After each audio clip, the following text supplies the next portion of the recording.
Students, मैं शिप्रा मिश्रा आपकी pedagogy of biological science में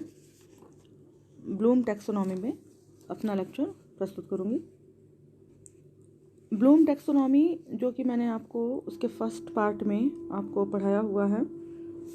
जिसमें आपको याद होगा कि मैंने उसके कॉग्निटिव डोमेन में जो 6 पार्ट्स में डिवाइड की गई, उसमें knowledge, comprehension, application, analysis, synthesis और इवैल्यूएशन, ये 6 चीज़ें आपके साथ हमने डिस्कस की थी, जो कि उसकी कॉग्निटिव डोमेन से रिलेटेड थी, संज्ञानात्मक क्षेत्र से संबंधित थी। जो रिवाइज्ड ब्लूम्स टैक्सोनॉमी आई, इसमें कुछ ज़्यादा परिवर्तन नहीं था। ये माना जाता था कि जो प्रोफेसर एस ब्लूम थे, उन्होंने जो पहले टैक्सोनॉमी अपनी प्रेजेंट की थी, उसमें जो भी परिवर्तन देखते हैं कि जो भी अपेक्षित व्यवहारिक परिवर्तन है, एक्सपेक्टेड बिहेवियर आउटकम है, वो उसके कॉग्निटिव और अफेक्टिव और कॉग्निटिव डोमेन की वजह से होता है। और इसी वजह से इसको उन्होंने 3 पार्ट में बांटा भी था। बट 1956 में फिर प्रोफेसर ब्लूम ने इसको थोड़ा सा उसमें संशोधन भी किया, और फाइनली जो प्रोफेसर ब्लूम के शिष्य थे एंडरसन और उनके सहयोगी, उन्होंने मिलके इसी कॉग्निटिव डोमेन के जो 6 पार्ट्स थे उनको फिर से सब डिवाइड किया।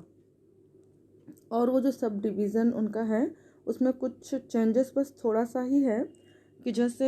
ओरिजिनल डोमेन में था कि नॉलेज है, तो जो उसका रिवाइज्ड डोमेन आया उसमें रिमेम्बरिंग। ठीक है, मीन्स जो भी आपके सामने चार्ट में दिखा रही हूँ, अगर आप देखो तो नॉलेज रिमेम्बरिंग है, कॉम्प्रहेंशन अंडरस्टैंडिंग है, एप्लीकेशन अप्लाइंग है, एनालिसिस एनालाइजिंग,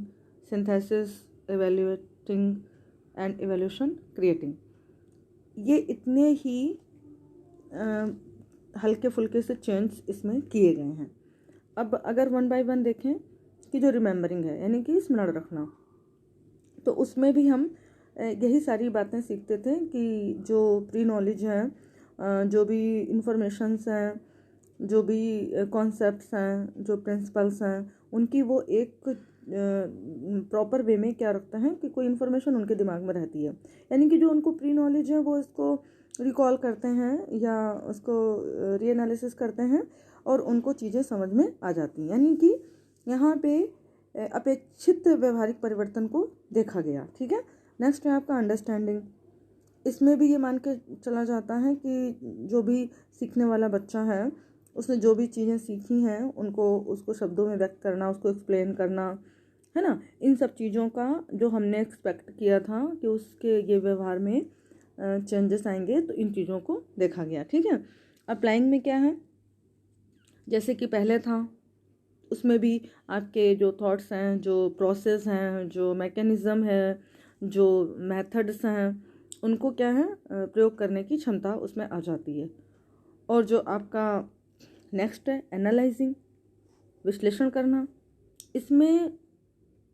जो सीखने वाला बच्चा है वो उन चीज़ों के सारे सब फैक्टर्स में उन चीज़ों को पहले कहीं ना कहीं एनालाइज करता है, उनके बीच में क्या रिलेशनशिप है, उसके बीच में क्या प्रोसेसिंग हो रही है, वो जो भी प्रिंसिपल्स हैं उनके बीच में कैसे उनकी एनालिसिस हो रही है, इन सब कामों को समझने में वो सक्षम हो जाते हैं। ठीक है, नेक्स्ट है इवैल्यूएटिंग, जिसमें आपके फाइनली जितना भी, क्योंकि ये सारी चीज़ें 1 बाय 1 स्टेप में ही हैं, एक स्टेप पूरी होने के बाद ही दूसरी स्टेप स्टार्ट होती है। यानी कि जब उसे एनालिसिस करना आ गया तो फिर लास्ट में आपका क्या है कि वो किसी भी चीज़ का एक डिसीज़न लेना, असेसमेंट करना, उसकी जो वैल्यू है उसका असेसमेंट करना, ये सारी योग्यता उसके पास आ जाती है। ठीक है, जो हम एक एक्सपेक्टेड बिहेवियर मान के चल रहे हैं कि जब बच्चा सीख जाएगा तो उसके व्यवहार में ये परिवर्तन आएंगे। लास्ट वन इज़ क्रिएटिंग, सृजन करना। इसमें भी आपका जितनी चीज़ें उसने सीखी हैं, उनके जो डिफरेंट पार्ट्स हैं, जो भी उनके सब पार्ट्स हैं, उनको एक नए फॉर्मेट में वो उसको क्रिएट करता है, और जो उसने पहले से सीखा था जो उसकी प्री नॉलेज थी उसके नॉलेज को भी वो अप्लाई करता है और एक तरह से एक नवीन ज्ञान को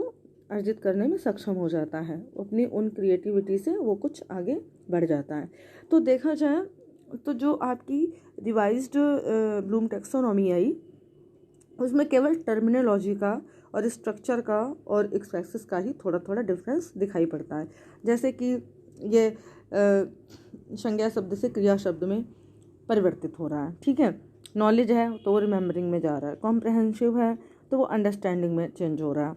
सिंथेसिस है तो इवेल्युएटिंग, है ना, इवेल्युएशन है तो क्रिएटिंग।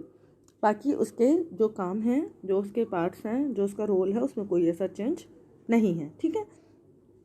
अगर स्ट्रक्चर की बात करें तो जो भी स्कोप है, जो भी सब्जेक्ट का स्कोप है, जो उसका कंटेंट है,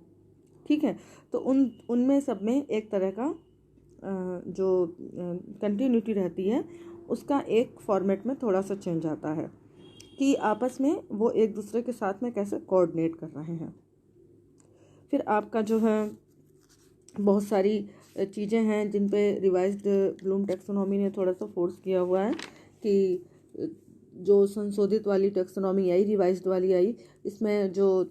पाठ्यक्रम होता है, करिकुलम होता है, उसकी कैसे प्लानिंग करनी है ना, जो भी आपका लर्निंग मटेरियल है उसको कैसे डेवलप करना है, तो इन पे कैसे जो उनके ऑपरेटर्स हैं उनको कैसे करवाना है काम को, इन सब चीज़ों पे बहुत ज़्यादा फोकस किया गया, ठीक है। और चूँकि ब्लूम टैक्सोनॉमी बहुत स्टार्टिंग में आई तो इसको स्टार्टिंग में एक उस तरह से यूज़ किया गया और बाद में इसमें जब रिवाइज्ड करके ये आया तो फिर ये थोड़े से बड़ी क्लासेस के लिए, हायर क्लासेस के लिए भी उतना ही एप्लीकेबल हो गया और आज की डेट में यही अपडेटेड है और इसी का प्रयोग किया जा रहा है, ठीक है। ओके।